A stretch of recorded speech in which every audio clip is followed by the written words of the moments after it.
Sorry to start early. We're just going to get started in about 5 minutes, so if you can start to find a seat and get settled, and then the agenda will be underway. Thank you.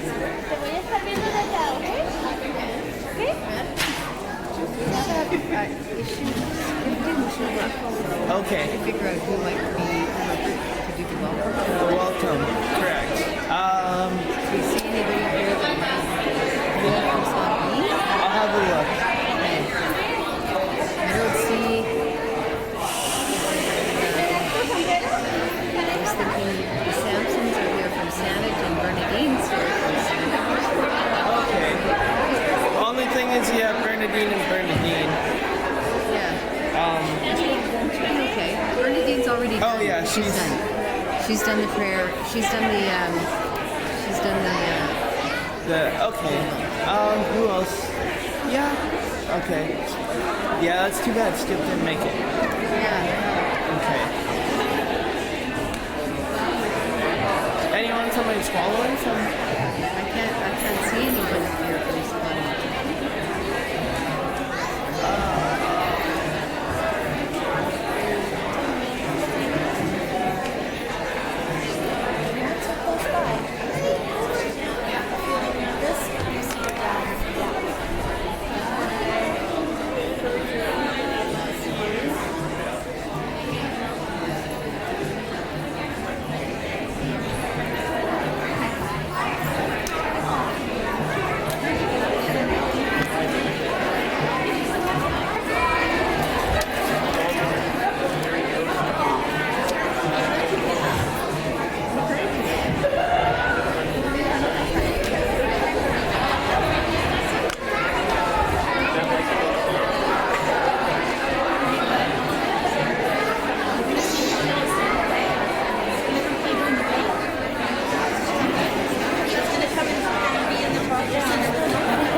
That's good. Okay, perfect.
All right, hello.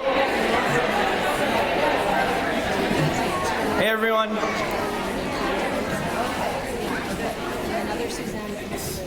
It's 1 o'clock now, so we'll get started with our agenda today. So I would like to welcome you all to Orange Shirt Day here at Camosun College. And we have quite the agenda today. We're going to hear from a few different speakers.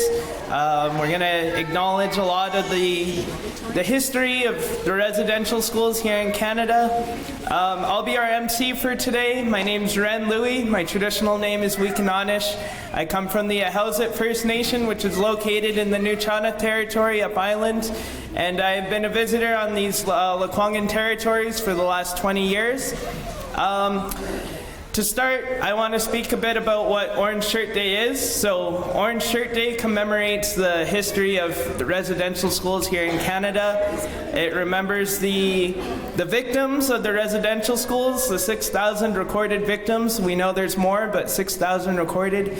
And also, we remember the survivors, our Echum, our elders, our old ones, who are the ones that are here today.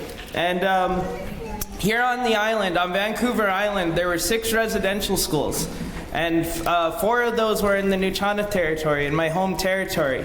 So Orange Shirt Day really hits close to home because, my grandmother was a day school survivor, which was a different form of residential school. You went home every night, but they didn't suffer any less than the people who stayed overnight. And I know there's a lot of conversation about that too. So first, we're going to have a territory welcome from Randy Lancaster from the song He's First Nation. So I'll pass the mic over. Hello, can everyone hear me? Sophia, can you hear me? Okay. Nugo amschlitlak kayuchan lacha muskamat zarenak dlunumgis dlumamalayachala dlulakwangin dlusquamish dlulaixin and a little bit of Scottish. Sorry, I'm a little nervous. I'm just filling in for Skip. He couldn't be here today, so I just wanted to formally welcome you to the territory of the Lekwungen speaking people of this beautiful land that we're on. My mother is Coast Salish. That's where the Songhees comes in. She's descended from the Albany family here in Lekwungen territory, as well as Momaliakala, which is Village Island, and the Squamish and Laixin people of Valdez Island. And my father is Kwakwakiwak from the Numgees in Alert Bay and the Muskmut Zarinuk of Kinkum Inlet. So I just wanted to raise my hands and welcome you all here to Orange Shirt Day with Camosun and Gaelikesa and Haishkasiam for coming.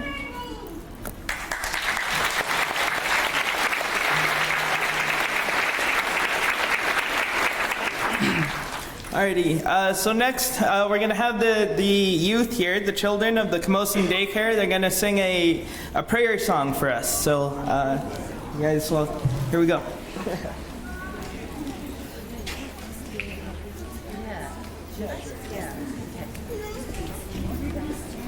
So I just want to take a moment to introduce the song that we're going to sing. This song has been given to us by Bradley Dick from the Lekwungen territory here.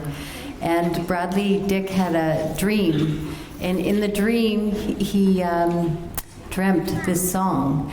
And he was in the Parliament buildings downtown, and he was in a meeting, and all of a sudden they started hearing this song in the distance, and they looked out at the legislature. This is his dream. And there were all these women singing this song. And so he met with his family and said, I had this really powerful dream, and I remember this song. And his family said, you need to feast to the women in the community and give them this song to sing, and encouraged us as women to sing this song and teach it to other people. So we brought it here to the daycares, and a couple of our staff in Aitchqualowin have been meeting with these little ones here, and they've learned Bradley's song, and they want to sing it for you today.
Thank you. How about another round of applause for the children?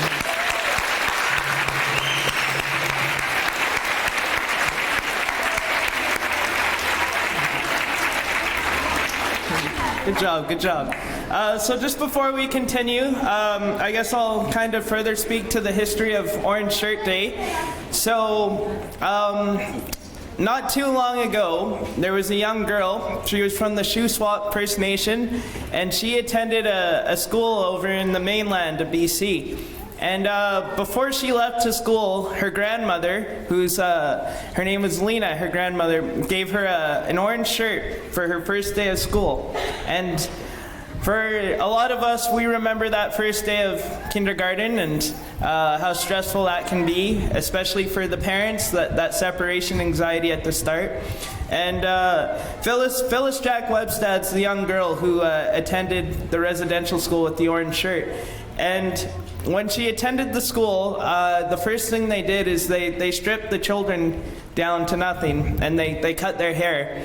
And her orange t-shirt was taken, and she recalls the t-shirt was very bright, and that was her connection to her grandma that she was very grateful for before her first day of school. This story always gets me, but when they took the t-shirt, she started to cry, and they put them into the uniforms that they would wear for the full year. And a couple months later, she was devastated and heartbroken to see that another young girl was wearing her orange t-shirt, because the clothing all went into one bin, and it was gifted. They were just used for the school and gifted to children at random. And Phyllis is still, she's very young. So when I met her last year, I was very surprised, because the story sounds a lot older than it is, unfortunately. And that's really the true history of our country. And I'm happy to say Phyllis's grandmother, the grandmother that gave her the t-shirt, is still alive, and she's celebrating her 100th birthday pretty soon this week.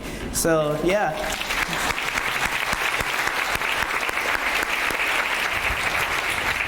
So the Orange Shirt Day movement really started in 2013 when she told her story at the Truth and Reconciliation Commission, and since then it's grown into a national movement of reconciliation and acknowledgement of the wrongdoing of our country's history. I also want to acknowledge too and mention that for anyone who may need it today, we have two counselors here. We have Tanya Kirkland and Sylvie Cartel. And so if you guys could both give a wave, just to, yeah. So if anyone needs any support or help afterwards, you guys can visit the two counselors here who are here at our service. So next we're going to bring out Quintaklia, our Icham from Teo, to do an opening prayer. Bernadine.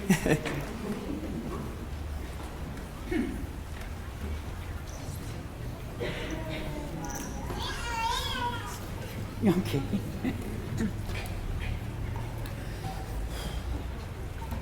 Creator, grandfathers and grandmothers, thank you for the circle here today.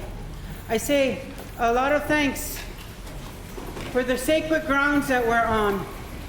I say a special prayer to all the survivors that are in here today, and generations after that have suffered because of what we've done coming out of residential school. I say a special prayer for our ancestors that have died in residential school, the ones that didn't make it, and the ones that are suffering in our communities right now because of it. I say a special prayer for the children that are suffering, a special prayer for all of us here, for the healing that's happening. I say a special prayer for everybody that's wearing orange today to remind us we have a lot of strength behind us. I say a special prayer for all of us here today, especially the children, because those are our future. I say a special prayer again for the unborn that are going to be in our future for us to help us. I say a special prayer for all the students that are going to be helping. Probably my great-grandchildren and the generations after. I say a special prayer again for all of us here today and say Haichka. All my relations.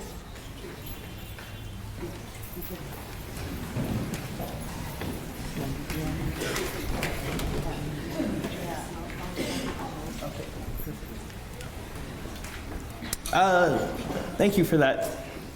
So next on our agenda here, we're going to have a greeting from our Camosun president, Sherry Bell.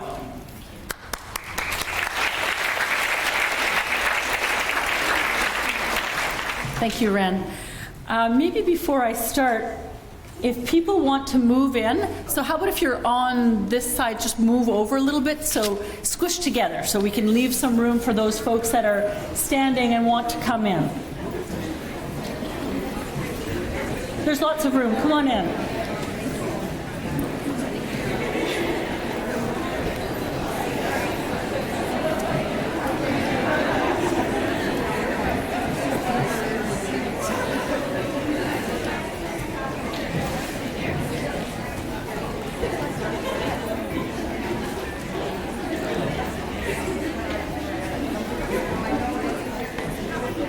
All right, thank you. This is an amazing crowd. This is our 4th annual Orange Shirt Day, and I want to thank you all for coming in really large numbers.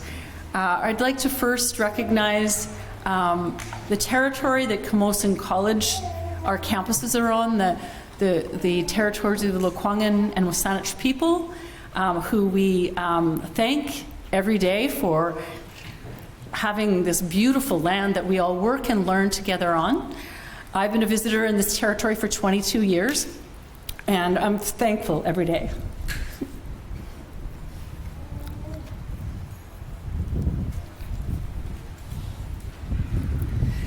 I love speaking in front of people, and I love what we do at our college. I find this a very hard day, but I want to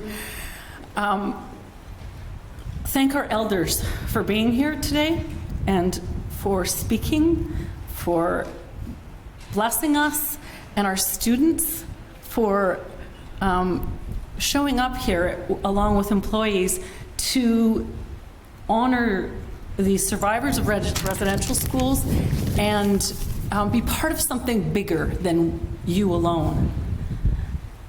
Today is, we talk about truth and reconciliation, and at Camosun, that's something that I speak about whenever I can.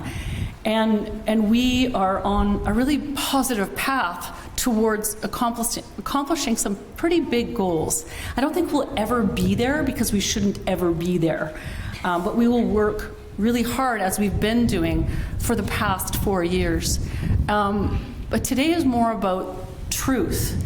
Because as a post-secondary institution, we have an opportunity that other institutions don't have, and that is about teaching and learning, and making sure that our students and our staff understand the dark history of our past around residential schools, understand the truth, because you can't, I don't believe, move forward with reconciliation until you understand the truth and accept the truth. And that's what we aim to do at Camosun.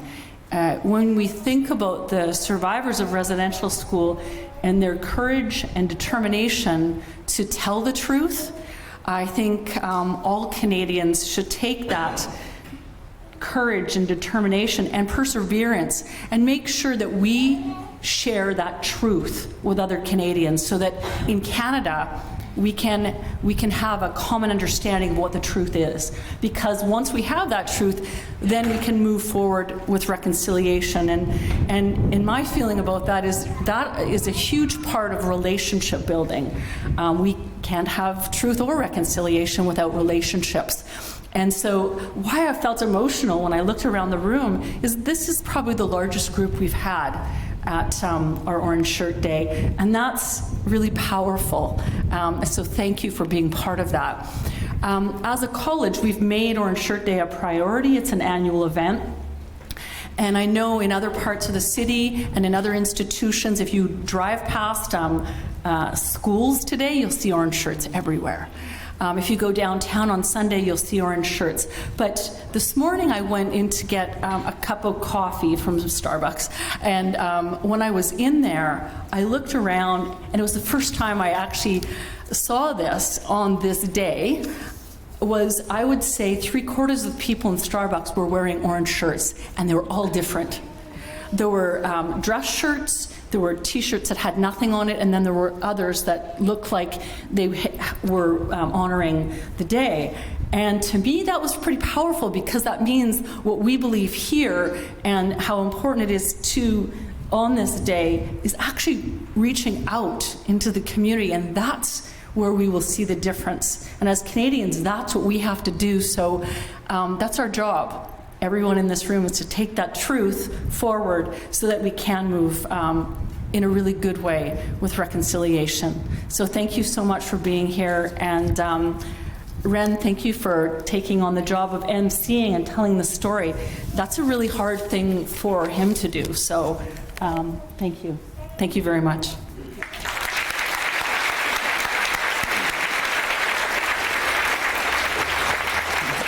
Thank you, Sherry. Just before we progress with the agenda, I want to take a moment. Could we, if we have any residential school survivors or day school survivors, could you please stand or raise your hand so we get an idea of who's here today? Yes, thank you guys. Thank you. We want to acknowledge you guys for being here today. Thank you for coming to our event. That really means a lot to have you here to see the work that'll be done. So next, this is a big introduction. I actually thought of this, how am I going to introduce Janice Simcoe, I thought. So I'm going to tell a story, because this is very empowering. So those of you who watch... Get Ron Rice. Oh, yes. Before Janice. All right. Sorry. Not quite yet. So before we get there, we're going to introduce Ron Rice from the Camosun First Nation. And so, yes, thank you.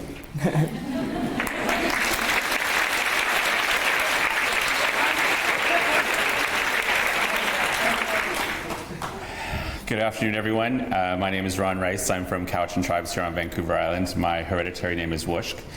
I am the chairman of the Board of Governors here at Camosun College. This is my 6th and final year on the board, and I have seen a lot of amazing things happen here, and of course this is one of them. A lot of things come to mind when I was asked to speak today, and not the least of which that through the Truth and Reconciliation Commission's work, I heard for the first time that my mother was what is now known as a resistor. She hid in a closet while her father sat in the kitchen with a rifle, protecting her and her younger brother and sister, and convinced the police, the chief, and the priest that he was willing to use that rifle on anyone who crossed his threshold. And he kept them out of school that day. He registered them in private, he had the means to register them in private school in Duncan, so they didn't have to leave home, and changed the trajectory of my mother's life and thusly my life. So I am grateful to my grandfather for so many reasons. That's certainly one of them. And grateful for my mother's courage to share that story with me after a lifetime. I also think about the institution of school, the K-12 system and the post-secondary system, and something that I've been involved with for a long time, and not understanding its connection to sort of our healing through the reconciliation residential school era. But the Aboriginal Back to School Picnic is a very big passion project of mine. We work with a number of community organizations to provide school supplies for Indigenous children going back to school. And when we started, it was to relieve poverty. We wanted to help people who are having financial challenges at the beginning of the school year. And what we found we were doing was changing the perspective of education for parents and grandparents of children today. We found, I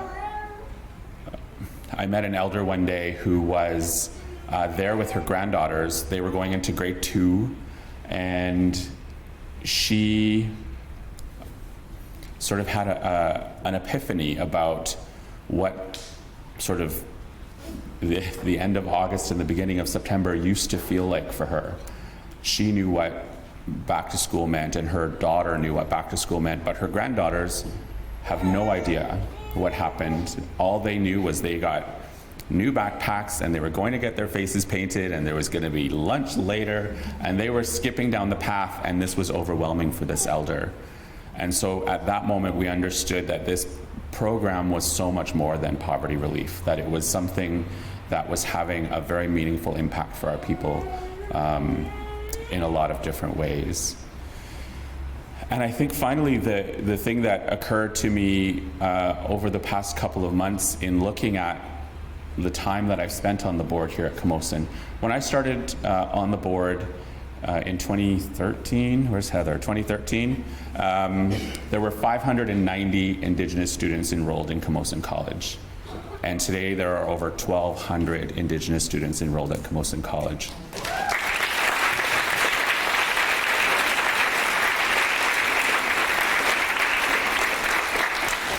So it's not only important for us to change the way we feel about institutions, it's important to challenge those institutions to change the way they engage with the Indigenous community, and Camosun College is a leader in that area. So I want to congratulate Sherry Bell. If you say it really quick, it sounds like one word. We've decided Sherry Bell. Congratulate Sherry Bell and all of the faculty and staff at Camosun College for all of the wonderful things they're doing with us, and just congratulations to you all for being here today. Haitsapka.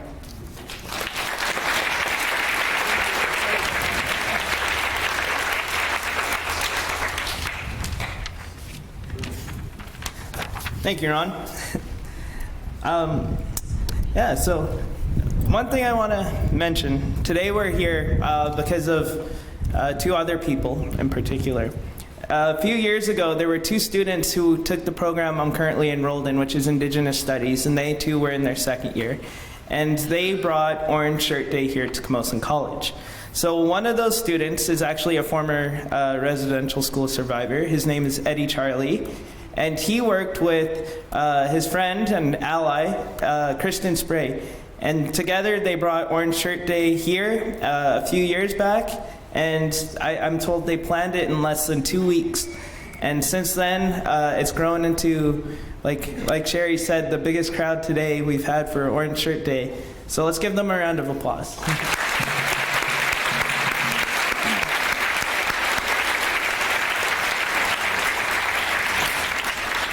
So next, we're going to bring Janice up.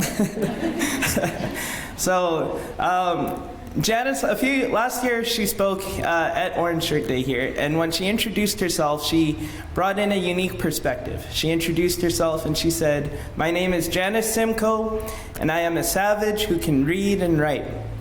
And those are the words of our first Prime Minister, John A. Macdonald, who's largely responsible for the residential schools that impacted so many people directly and so many people through intergenerational trauma.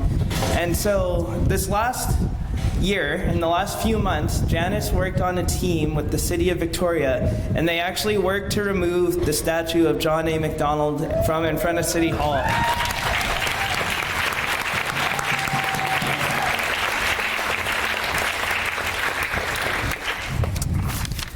Yeah, so next, from the Anishinaabe Nation, we're bringing Keewateness from the Anishinaabe Nation, Janice Simcoe.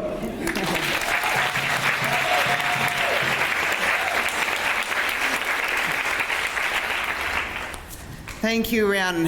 And I am so thrilled to see all of you who are here. I know that there's a whole bunch of students in the room and a bunch of Camosun employees and wonderful community people and a beautiful group of elders.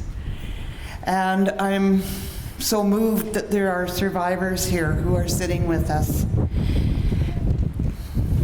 And I thank you, Ron, for your story, for sharing your story about your mother. I was at a conference many, many years ago, and it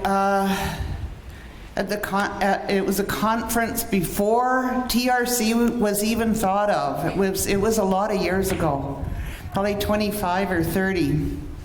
And it was about residential schools, and I remember one of the facilitators saying that if you scratch any Native person, whether they're a survivor or not, residential school is under that skin.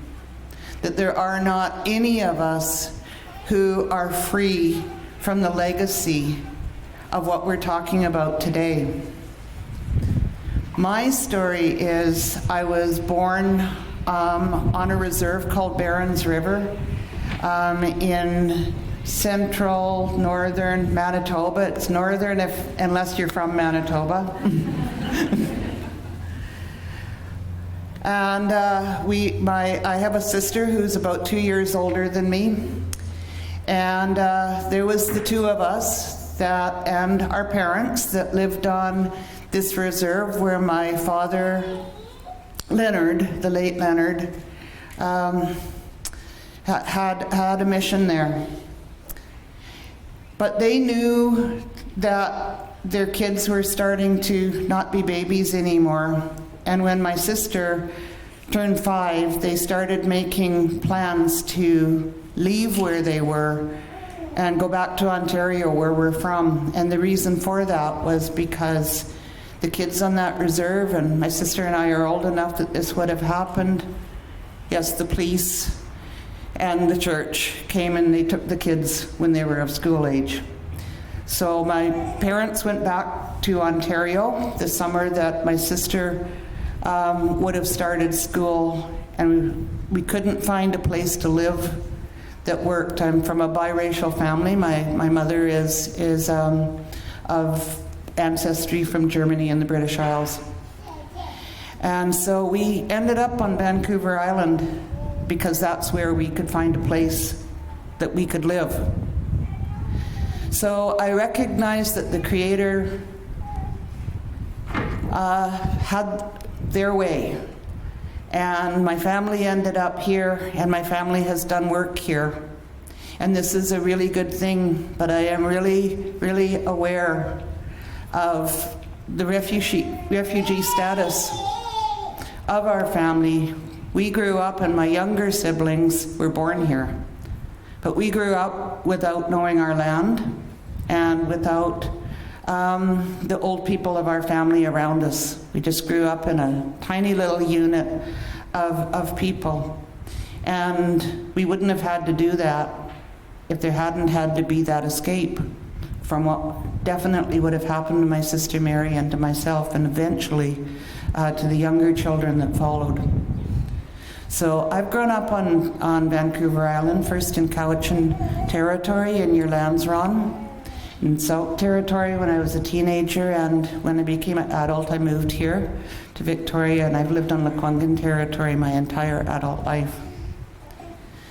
So that facilitator at that conference was right. You scratch any of us, you find residential schools. Our family histories are impacted, and so many lives directly were so deeply impacted. I love what Sherry was talking about, that today on Orange Shirt Day, we talk about the truth part of truth and reconciliation. We are here, that's why I chose to tell my story, and why we have others here who are going to be doing the same thing. We honor all those little babies that got taken away. from their mother's arms and their father's arms and their granny's arms and their grandpa's arms. And we honor what happened in the children's hearts while they were at the places that they were taken to. And we honor the children and grandchildren of the survivors who lived with being and live with being the survivors, the descendants of survivors. We all remember this. It is really good. There is one great, big, huge orange heart in this room right now. So I thank you for coming, especially the students. In a way, you are witnesses to the future. You'll remember this, and you'll be telling stories about Orange Shirt Day 30, 40 years from now, when you're standing where I am. So Chimigwech, everybody. And I look forward to hearing Dr. Barney Williams' words.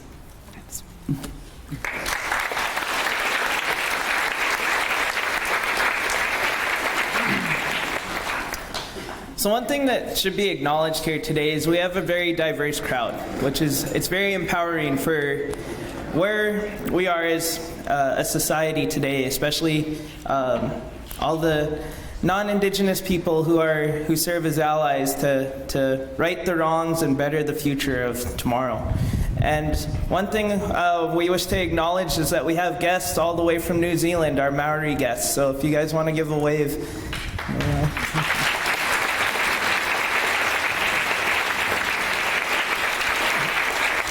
So these are two of our five exchange students and faculty that came here to Camosun College, and over the last 2 weeks or so, almost 2 weeks, they've joined our Indigenous Studies cohort, and through that time we spent time talking about various aspects of Indigenous relations and a lot of similarities. So I hope this is something you guys can bring with you back to New Zealand.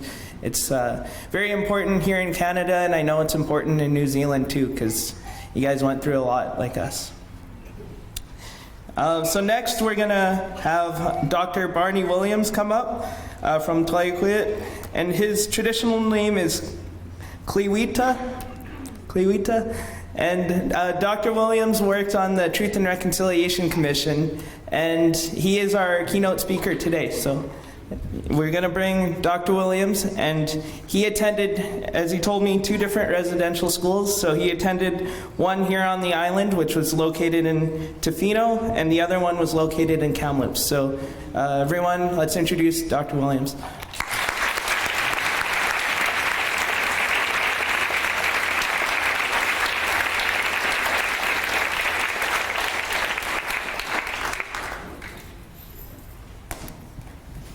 Yeah, good afternoon. I want to begin by thanking the Creator for life, for the opportunity to be who I am today. And even though in that dark chapter in my life I suffered gravely from the abuses that I endured as a little boy, I want to also acknowledge the ancestors that stand by us all the time, that give us strength and guide us on our journeys. My name is Tahwita.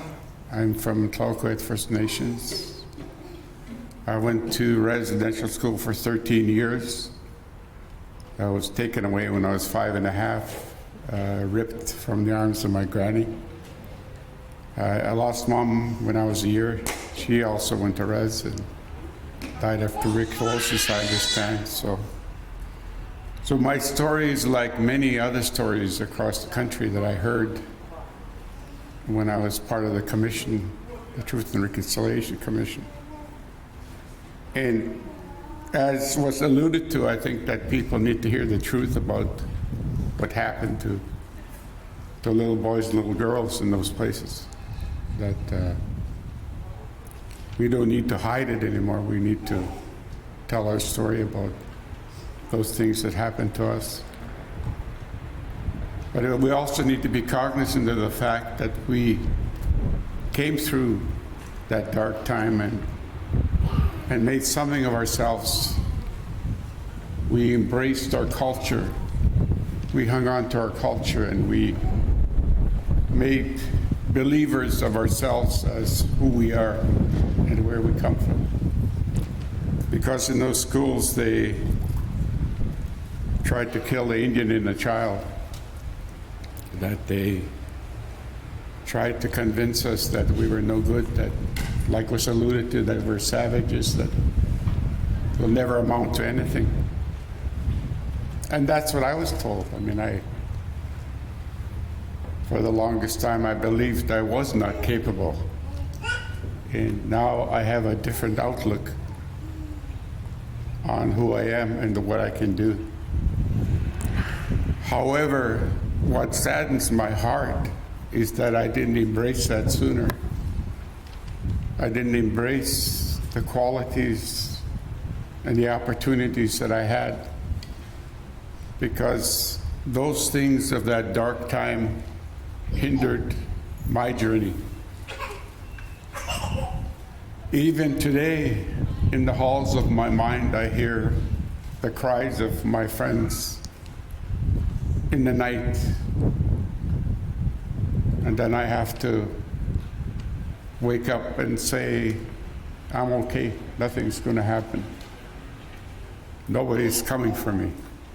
He's not going to do anything to me tonight. I was not quite 6 years old when it first happened, not understanding why this man of God would do such a thing to a little boy. But he would abuse a child and not think anything of it. We also suffered gravely with punishment for speaking our language. In the school where I went to, they put a block of wood in my mouth for 8 hours at a time, trying to convince me that what I was doing was heathen and pagan and wrong. Or they would lock you up in a little cubicle. For the one time I was in there for 17 hours. So consequently, I was afraid of the dark for the longest time. I couldn't sleep in the dark. I'm 79 years old now. I just celebrated my birthday last week, 2 weeks ago. And about 8 years ago, I was privileged to be part of a ceremony called the Black Cloth Ceremony, which I had never been part of before, but I happened to be replacing one of the counselors at the treatment center and working with clients. And the elder that was doing the ceremony said, we have to turn the lights off. And of course I got afraid right away, and I said, I'm going to have to leave. I can't handle in the dark. So he said, you should tell the clients. They need to hear this. They need to hear that, they look at you as a counselor, somebody that's very strong, and here you're sharing with me this pain that you have. So I did. I shared with the clients what happened to me as a little boy when I was locked in that room and in total darkness, and I was afraid of the dark. And he said, take your time, but I want to ask you one thing. He said, I want you to turn off the lights. And you're welcome to come and stay, or you're welcome to leave. It's your choice. So I meditated on it, and I decided to stay. So I stayed through the ceremony, 8 hours the ceremony took.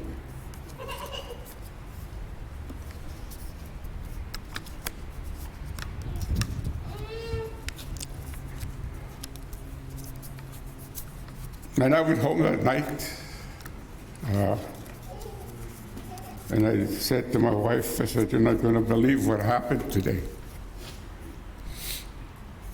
And she said, what happened? I said, I sat in the dark for 8 hours.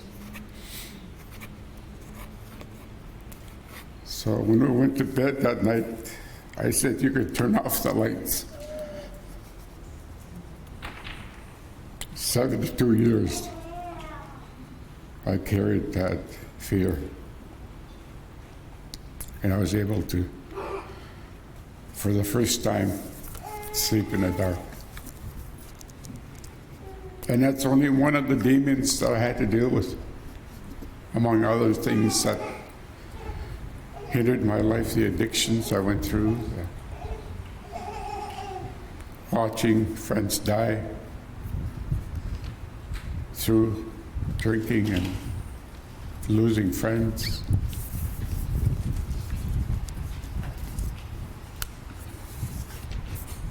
There's so much to say, so much to talk about, so many people to thank, so many people to say thank you to that are supporting us, other peoples of the world that are becoming aware of what really happened to us as little boys and little girls. I'm really a proud dad, grandfather. My daughter works here, Doreen. She's very proud of what she's done with her life. And I see myself in her. That if I hadn't gone through what I went through, maybe I would be doing what she's doing. But I didn't have that opportunity because of the journey that I was on. A difficult one that took a lot away from me. I have some things I can be proud of. I was introduced as Dr. Williams. I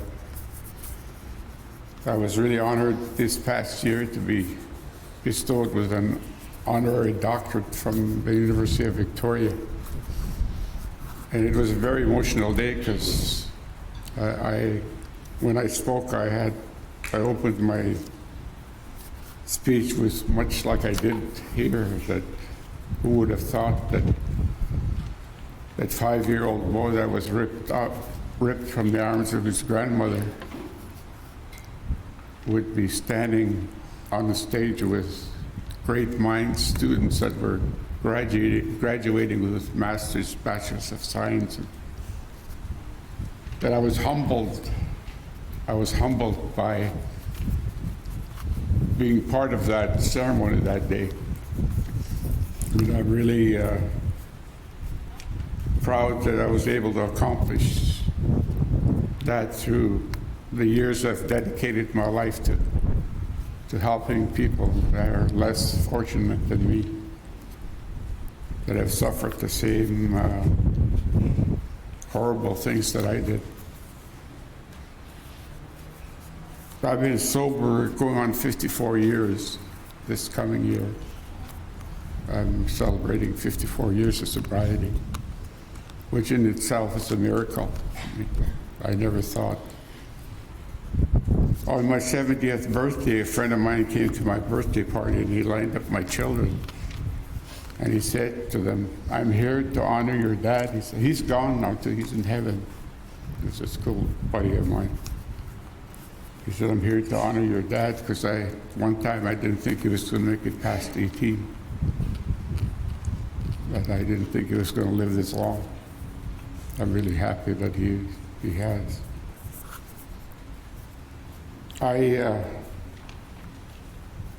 I'm not going to say that I don't have hate in my heart. I think I have still a little bit for my pedophile. I'm not sure what I would do if I saw him or her. I had both male and female abusers in my life as a little boy. I don't know what I would do. I have no more anger in my heart. I have nothing but lots of love for my kids, my grandkids, my great-grandkids. and the rest of the human race. I was also, my dad was part of the system, and so consequently we didn't have much of a relationship for a lot of years. But he apologized 2 years before he died. He said, "I'm sorry for the way I treated you all those years." So we had 2 really good years. So there's many things that happened to us, and we had to hide. I had a friend that was a good friend who's also gone, that we would go in the bush and we would speak our language. We would hide and to make sure that we didn't lose what was a gift from the Creator, as was alluded to by our grandparents. The language that we spoke, there was nothing wrong with how we spoke. I thought we should never be ashamed. So we hid. We would enjoy speaking to one another, knowing that there was grave punishment for if we got caught. The other thing I'd like to share as well is that one of the things this place taught us was it taught us how to lie. It taught us how to cheat. And it taught us how to steal. Not necessarily in that order, because often we were hungry. I always think about those days as I sit at the dining table and enjoy the comforts of having good food, being able to eat as much as I want, and not be worried that I might go to bed hungry. I don't have to worry about that anymore. As I alluded to, I still have in the halls of my mind a lot of times a bit of fear. Sometimes in the night, if I hear footsteps in the hall, I get a little afraid. And I have to talk to myself and say, it's okay. There's nobody coming for you. That you're safe. So throughout life, all those demons we had to deal with to become who we are and what we are. What we were when we left the arms of our grandparents, our parents.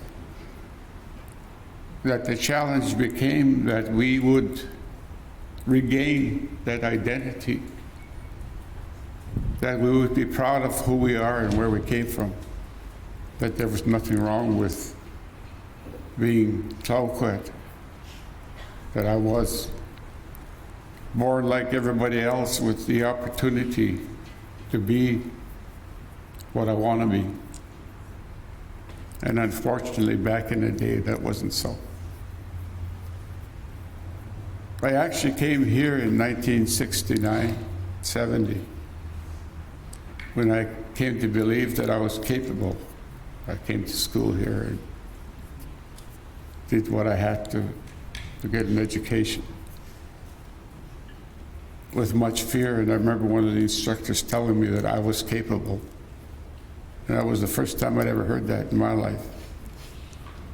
Somebody honestly saying, you can do this. And not telling me that I couldn't, that I was not worthy, that I wasn't capable. I often think of that old lady, my granny, that as we were leaving our home, she said to us, she said, you be careful, grandson. Those people are going to lie to you. They're going to tell you things that are not true. They're going to try to make you something that you're not.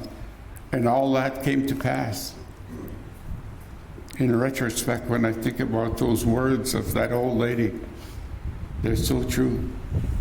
Everything she said happened in those walls of those places. I went to Murray's Island. It was 2 miles from my home. In 1943, I walked that beach to go to that school.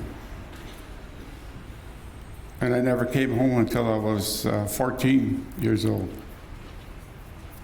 And I was only 2 miles from home. So one of the things that we did at the commission, one of the things that I recommended, because for many of us, September is a really bad time of the year. I still have moments of despair when September comes around, because that's when they took me away. It was also a time of, should have been celebration for me, because my birthday was September 13th. So at the commission, we decided to have a birthday party for the 3,000 survivors that were there. So some people baked cupcakes and we put a candle on a cupcake. And 3,000 survivors saying happy birthday.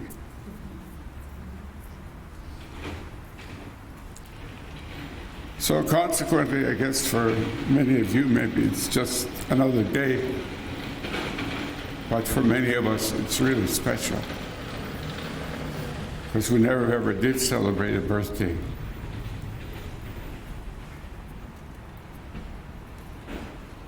Christmas, as my kids can tell you, I'm like a little kid. I still shake my presents at 79 years old. They have to hide my presents because I get in the way. And that all stems from that time, right? I mean, it's... So there's things that create happiness now, I guess, in what I do with my family. I know my kids get kind of, not disgusted, but I'm a real family-oriented individual. I like to be around my kids, call them all the time. It's just that I never had that opportunity. Then I can't say enough about my grandmother and the teachings that she left with me, both in her culture, but she said, she told me I was going to fly away. She said, you're going to learn other stuff.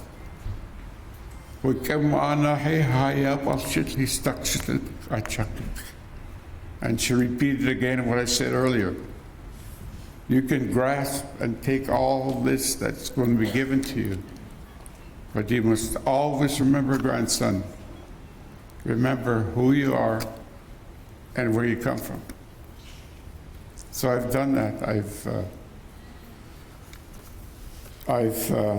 Those words of my grandma resonate for me in my mind, and I remember that with much love and humility, she made sure that I didn't forget. And when I came home, she also understood that I was damaged goods, right? I was scarred for life. And she treated also that with much love and respect to help me heal. It took me a long time to let my children know what happened to me, and they still don't know the whole story. And I don't know if I'll ever tell the whole story, because it's just too ugly. It's just stuff that you would never think would happen to a 6-year-old boy. But it did. It did. Those kids, both men and women that tell these stories, are telling the truth. We don't make up these stories for sympathy or for people to feel sorry for us. We tell you these stories because it's the truth. It's what happened. When we talk about getting our hair cut, our clothes being taken away, parents said as care packages, they distributed to everybody, and sometimes you didn't even know you got a care package. So many of us don't take anything for granted. Life is precious. Children are precious. Friends are precious. Always remember that. That each of us has a journey that we must embark on. And there's always someone that's put in our path to help us. And if we choose to ignore, then you're going to miss a lot. I've had a lot of people touch my life, and I don't forget. When I pray morning and night for Thanksgiving for my life, I've had a lot of close calls. I survived boating accidents, house fires, car accidents. And I used to wonder why me? Why did I survive? And my friends were taken. Now I kind of understand that my purpose in life was to share this story and to help people understand better the atrocities that really happened to all the little boys and girls in these schools. As we know, there's a lot of unmarked graves. I'm still involved with the commission. To date, they've found 4,400 unmarked graves to date. And they know there's a lot more kids that never made it home and they're just put in the ground, and parents weren't told, grandparents weren't told. So there's that we're still dealing with and looking towards finding where these kids and who they were. And we also have the murdered and missing women, Aboriginal women. So as was alluded to, we're still very much in a time and a place when we are impacted by the atrocities that befell us in the dark history of this country. That through the system that was and sometimes still is impacting us in different ways. The hope and dream for me, it was education that killed us, and I really pray every day that education is going to help us come back. As was alluded to by Ron, all the students that are here, I really pray that your journey will be a good one. That those challenges you aspire to meet, that you will take seriously with much respect and humility, because these gifts that you have are gifts from the Creator. The Creator has given you something that you need to walk with to help other people understand there's opportunities and there's a way of life that will change our people from where we are. The intergenerational impacts that face us now in all our communities. And we are struggling with sometimes believing in our own selves understanding that we are a people that will always be here. We're not going away. And I want to honor all the youth, not just in this campus, but wherever they may be, that are taking up that challenge to be educated so they can help our peoples.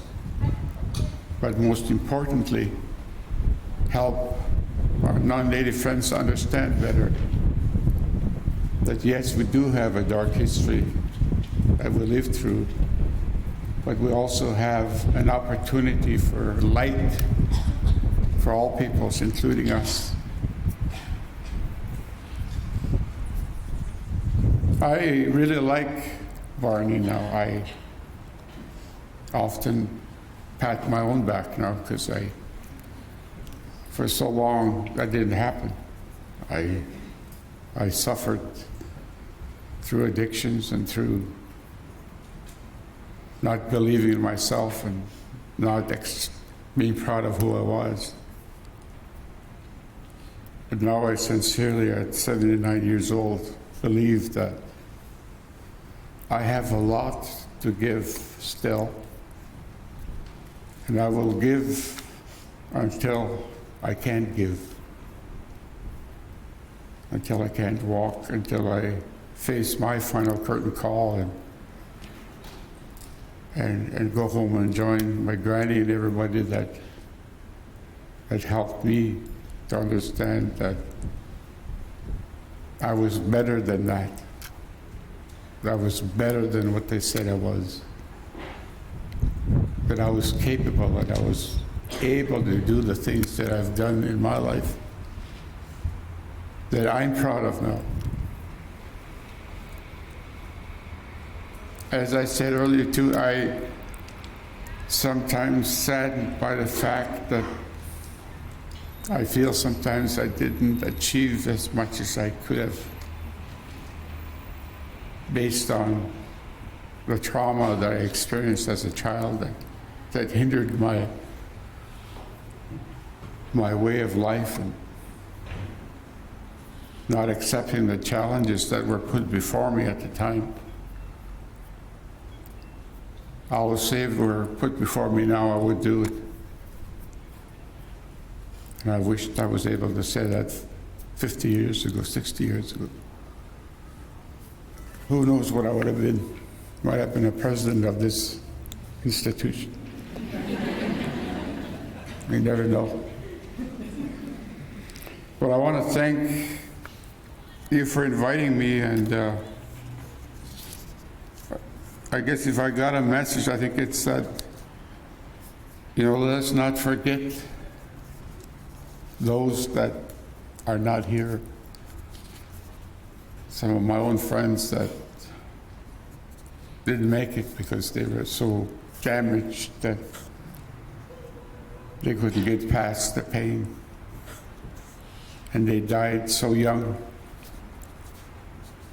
with so much opportunities that were before them. And some of them were brilliant young men and women. Brilliant. But that dark chapter in the history of Canada hindered us in such a way that it destroyed us. It destroyed us. It took away from us the things that would have made us what we really are and what they were really, who they really were. There's not a day in my life that I don't remember them. The laughter, the smiles, through that pain that I shared with students that I grew up with, both boys and girls. The strength and resilience they exhibited then, I now carry in my tlipmaksti, or my spirit. I carry that resiliency and that strength that they shared with me, sometimes in their dying breath. when I had an opportunity to sit with them as they left this world so young. So I'm thankful to the Creator for the gift of life and the opportunity that I have been given and the journey that I've been on with the Commission and the work I've done with trauma, addictions, violence, all the things that were part of my life. I want to thank also those people that believe in me, that have asked me to come to things like this, those people that believed in me enough to grant me an honorary doctorate. I want to say, like, oh, thank you to them for believing in me. I want to again thank my granny for the majesty of her teachings and how she was able to, even though I was damaged goods, that she nurtured me through that time and made me find the strength to come from beneath all that crap that I went through. As I said, my abuser was both man and woman, so I was abused by both male and female.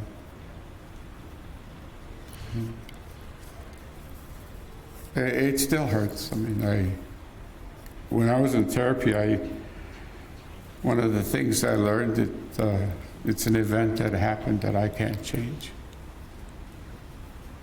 I'm also very cognizant that I'm scarred for life, that it's a scar that I carry. But I also am cognizant that I don't let it get in my way anymore. I try to achieve things that I need to do still before my time comes to an end. That I know that when I stand before the Creator, that I will stand before him or her with no shame. But I certainly have given the best that I could based on the challenges that I had to work through.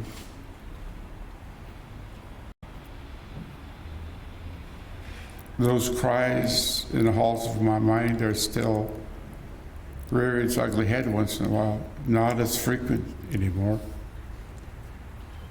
The footsteps don't scare me anymore. I know that I'm safe. But I know that little boy inside of me is much happier now. It has been able to be part of a growth that took that little boy on a different journey. I took that little boy on a positive journey that was full of happiness, laughter. My beautiful children, my grandchildren, that make me so proud of who they are and make me proud to be their father, to be called Dad, Grandpa. So in closing, I want to say thank you for your support. Thank you for coming out today. And may the Creator guide all of you in all the journeys that you take, in all the work that you do, that you always maintain an open heart and an open spirit, so that together, we can make change for all peoples. That we can finally reach across the mountains and the rivers and shake each other's hand with humility and kindness, and be able to accept each other as one not different, but the same. Thank you again for listening. Aichka, Tlako.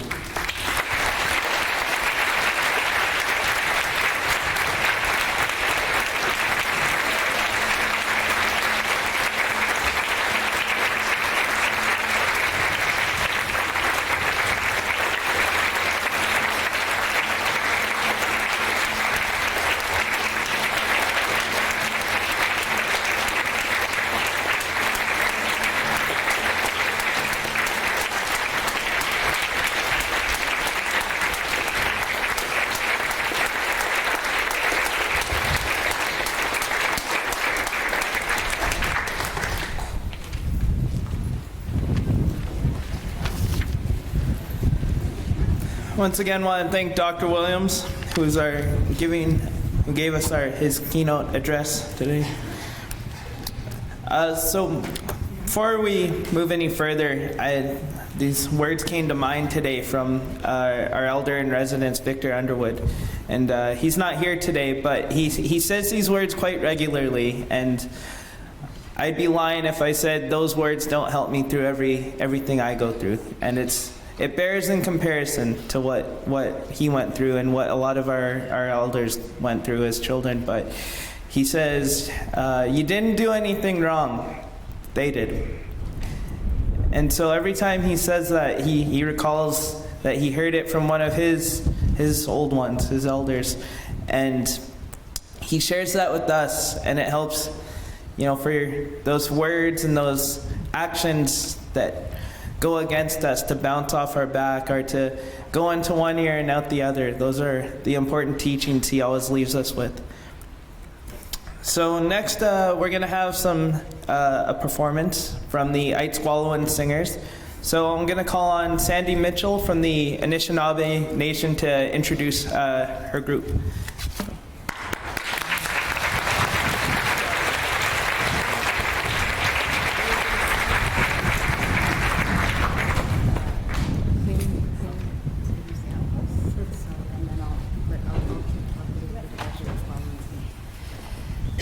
Thank you. I just want to say miigwech to Barney. Thank you for those words, for sharing from your heart. And the Aitsqualawan singers, we kind of started coming together every morning in this space in Natsamat, our department, the faculty and staff in Aitsqualawan. And we started our morning routine every morning is to have a smudge and a prayer, and we wish each other a good day. And so then we became the Aitsqualawan singers. I don't know, we just got named that. And then we started getting asked to do things. And so what we want to do today is just sing some songs while I'm going to call on Quinn. Park. Is Quinn here? Quinn, there he is. Quinn is from the Camosun College Student Society, and I'm going to let him introduce what he's going to do next, what they're going to do next, and we're going to sing while that is happening. So, miigwech. Hello. The Camosun College Student Society is grateful to hand out a gift of apples to some folks today. Because of the number of people here, there might not be enough apples for everyone. So I apologize for that. The Camosun College Student Society also recognizes and honors the spirit of Orange Shirt Day and the spirit of reconciliation. And Ren also just whispered in my ear that October 4th is Sisters in Spirit Vigil. Ren is organizing a vigil October 4th in this building at 1 o'clock. So if you're able to get a lunch break and come out and honor the Stolen Sisters vigil, feel free to do that. Thank you.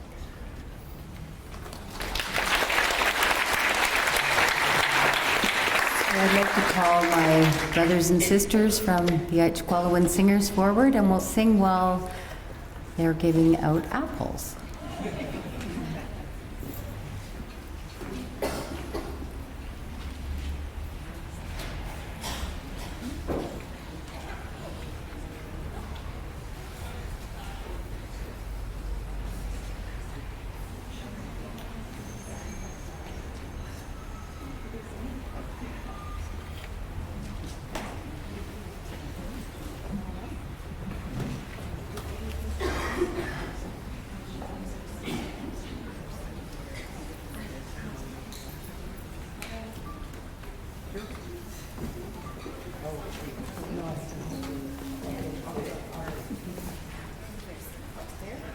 So while everyone's getting organized for the last part of our agenda, I'll give my closing address. So I really want to thank everyone here at Camosun for coming together today, and Sherry for coming to be here with us. It always means a lot when I see faculty who participate in Orange Shirt Day. I know that as Indigenous people, we're respected in institutions like that. When I see faculty and the president, supporting our cause. So in closing, I read these words today and they echoed heavily. I'm going to repeat them. And what the words were our existence is our resistance. And so that's what we need to do here at Camosun College and at many other institutions in the city. Our existence is our resistance. So I'll pass the floor back. Thank you.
So that song that we just sang is the Anishinaabe Bear Spirit song, and it was one of the first songs that we learned as a group. And that song is to bring good medicine to you this fine day and to give you strength after the hard stories that we just heard. I hope that the Bear Spirit song brings good medicine to you. This next song, you heard the kids singing earlier. It's Bradley Dick's honoring of the women's song that he dreamt about that I explained earlier. And we're just going to sing that as the apples are being dispersed. And thank you for coming today.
I want to apologize to my sisters here.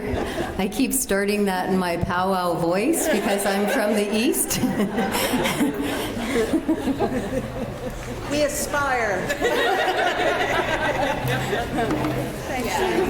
Sorry.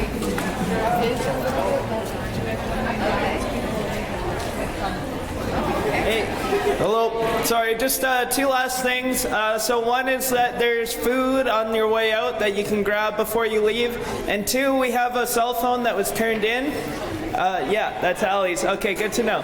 Thank you. That was easy.